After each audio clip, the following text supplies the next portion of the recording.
Midnights children by Salman Rushdie. Summary Hindi में।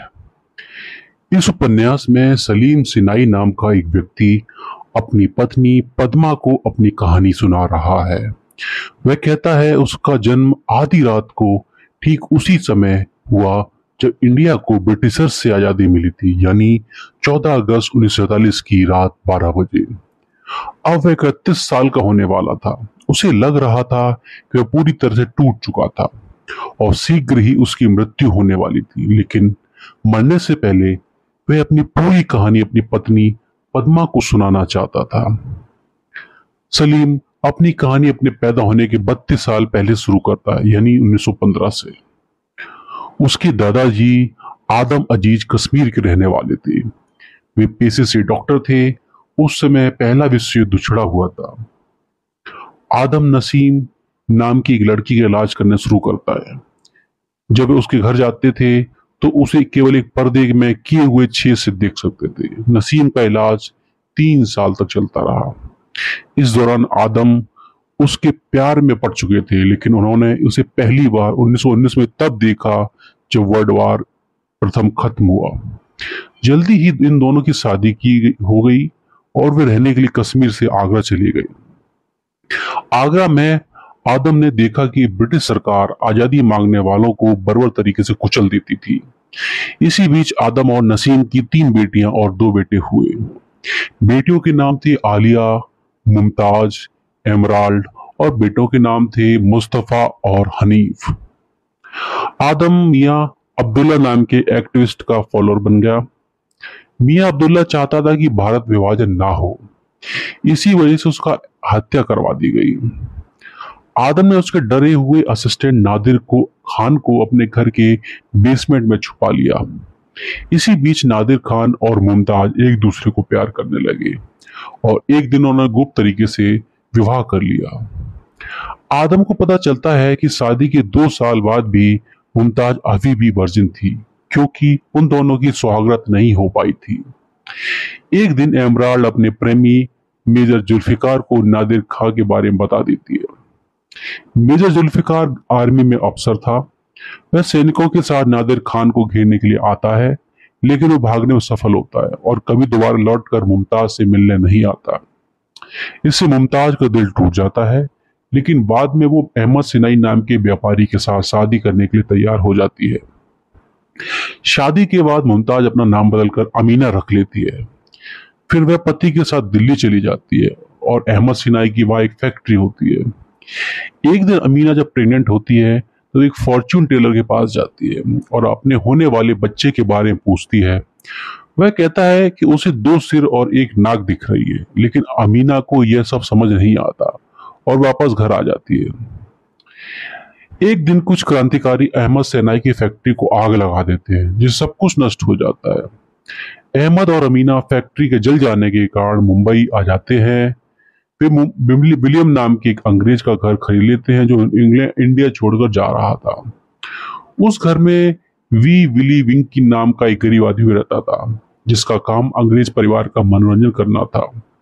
वह कहता है कि उसकी पत्नी वनीता भी प्रेग्नेंट है, लेकिन उसे पता नहीं था कि उसका बच्चा उसका ना होकर विलियम का था।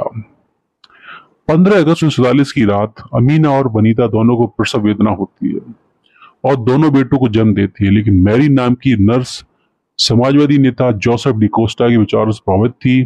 वह दोनों बच्चों की अदला बदली कर देती है।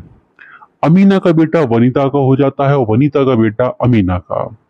इस तरह मैरी अपनी समाजवादी सोच के चलते गरीब बच्चों को अमीर बना देती है और अमीर बच्चों को गरीब। अमीना के बेटे का नाम सलीम सिनाई रखा जाता है और मैरी उसकी नैनी बन जाती है। वनीता के बेटे का नाम शिवा रखा जाता है। इससे दोनों बच्चों का धर्म बदल जाता है। यही इस नॉवेल की सबसे बड़ी आयरनी है। क्योंकि सलीम सिनाई का जन्म आजादी की रात को हुआ था, इसलिए प्रेस वाले उसे बहुत इंपॉर्टेंस देते हैं। सलीम के साथ पूरे देश में लगभग 1001 बच्चे आजादी की रात पैदा हुए थे। प्रेस वाले उनके बारे में अच्छे अच्छे आर्टिकल्स लिखते हैं और उन सबको मिडनाइट चिल्ड्रन बुलाया जाता है। धीरे धीरे सलीम बड़ा होने लगता है। उसकी नाक बहुत बड़ी थी, उसकी आंखें नीली थीं जो विलियम पर गई थी, लेकिन उन्हें उसके दादा की आंखें मान लिया जाता है। कुछ सालों के बाद सलीम की एक शरारती बहन पैदा होती है जिसका निकनेम ब्रास मंकी पड़ जाता है। सब बच्चे सलीम के बड़े नाक का मजाक उड़ाते थे, इसलिए वे खेलने नहीं जाता था और घर में कहीं छुप जाता था। एक बार वो वॉशिंग मशीन में छुप गया। वहां से उसने अपनी माँ अमीना को टॉयलेट सीट पर बैठे हुए देख लिया। अमीना उसे देख लेती है, फिर सजा के तौर पर उसे एक दिन बिल्कुल चुप रहने के लिए कहती है। सलीम सारा दिन चुप बैठा रहता है और तभी उसे अपने सिर में कुछ आवाज सुनाई देती है। उसे पता चलता है कि उसके पास टेलीपैथी की पावर है जिससे वह किसी के विचारों को पढ़ सकता था। सलीम आजादी की रात अपने साथ पैदा हुए बच्चों के विचारों को भी पढ़ने सुनने लगता है। वैसे तो कुल 1001 बच्चे पैदा हुए थे, लेकिन 10वें जन्म तक 581 जिंदा बच पाए थे। सलीम देखता है कि उन सभी के पास भी मैजिकल पावर्स थी। तभी उसे पता चलता है कि उसे शिवा नाम के लड़के के साथ बदल लिया गया था। यह देखकर वह उदास हो जाता है।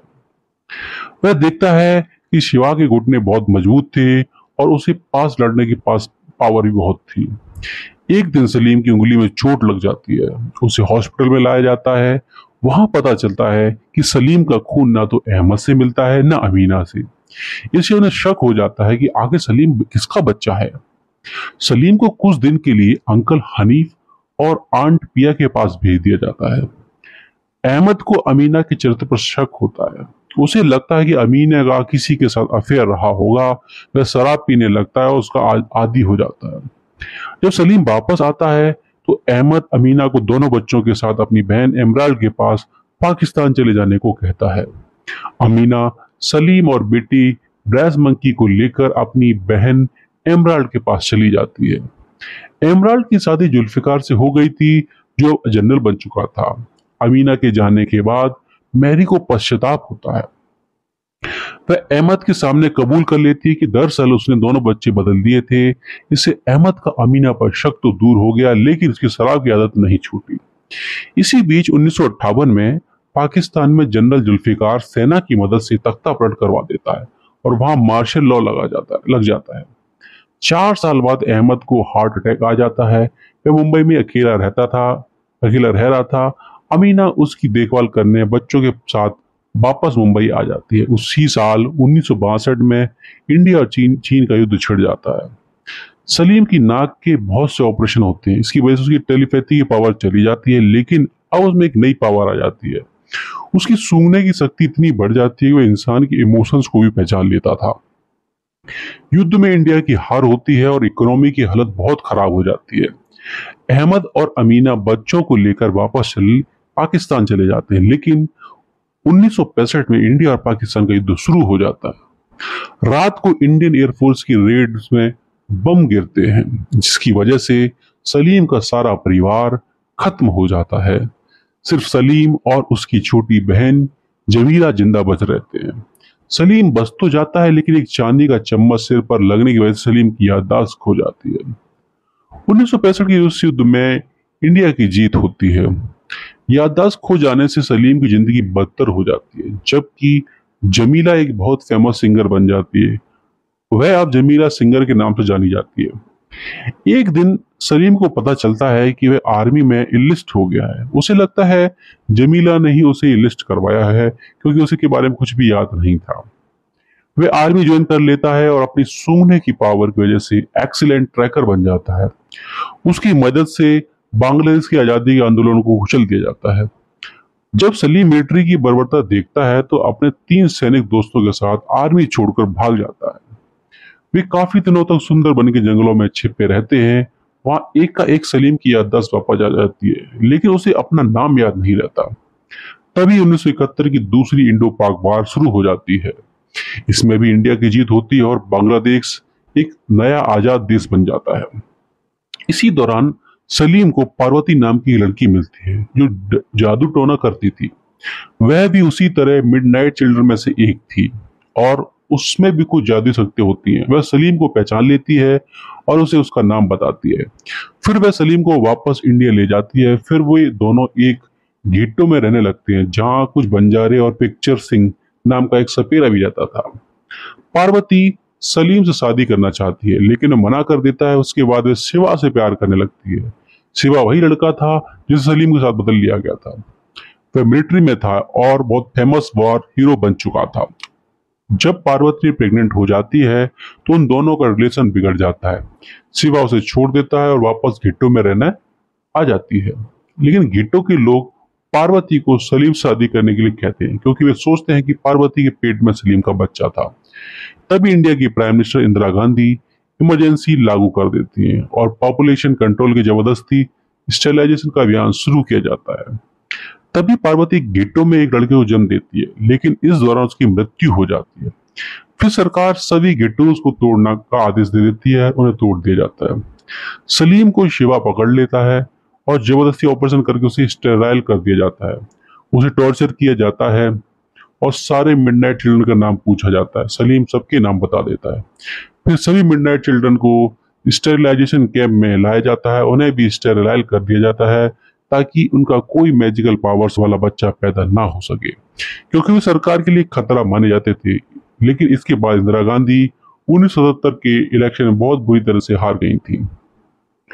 स्टेराइल करने के बाद सभी मिडनाइट चिल्ड्रन को छोड़ दिया जाता है। सलीम पार्वती के बेटे आदम को खोजता है, जो पिक्चर सिंह के साथ रह रहा था, और वे तीनों मुंबई चले जाते हैं।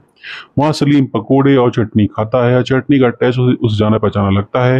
ये चटनी उसकी नैनी मेरी बनाती थी, जिसने उसे और शिवा को बदल दिया था। अब वह चटनी फैक्ट्री की मालिक बन गई थी। वह चटनी फैक्ट्री में जाता है। वहां गेट पर उसे पद्मा खड़ी मिलती है और उसके प्यार में पड़ जाता है। इसके साथ ही कहानी पूरी हो गई, क्योंकि सलीम ये कहानी पद्मा को ही सुना रहा था। बाद में सलीम ने पद्मा से शादी कर ली थी। अंत में वह पद्मा से कहता है कि शायद 31 वर्ष पूरे करते हुए वे संसार को छोड़ देगा, जो 15 अगस्त 19 अगस्त को पूरे होने वाले थे।